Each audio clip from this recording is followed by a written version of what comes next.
Kidangoor saint Mary's higher secondary സ്കൂളിൽ Christmas ആഘോഷം നടന്നു. ക്രിസ്മസ് ആഘോഷത്തിനൊപ്പം ഫുഡ് ഫെസ്റ്റും ഒരുക്കിയിരുന്നു. കുട്ടികളുടെ നേതൃത്വത്തിൽ സുവർണ ജൂബിലി സന്ദേശ വിളംബരവുമായി ഫ്ലാഷ് മോബ് നടത്തി.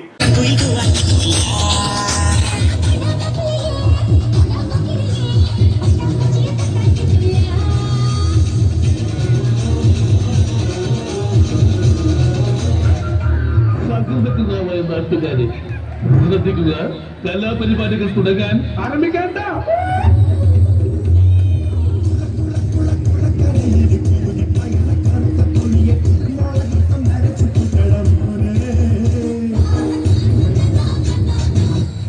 കുട്ടികൾ തയ്യാറാക്കിയ വിവിധ ഭക്ഷണ പദാർത്ഥങ്ങളുടെ സ്റ്റാളും ശ്രദ്ധയാകർഷിച്ചു.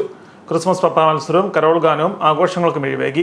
Caritas hospital director father doctor Binu Kunnath മുഖ്യാതിഥിയായി പങ്കെടുത്ത് ക്രിസ്മസ് സന്ദേശം നൽകി. School manager father Jose Nedungatt cake മുറിച്ച് സമ്മാനങ്ങളുടെ വിതരണം നിർവഹിച്ചു. PTA president Bobby Thomas, school principal Shelly Joseph, staff secretary Venu Padmanabhan, senior assistant Tincy Mary Joseph തുടങ്ങിയവർ സംസാരിച്ചു.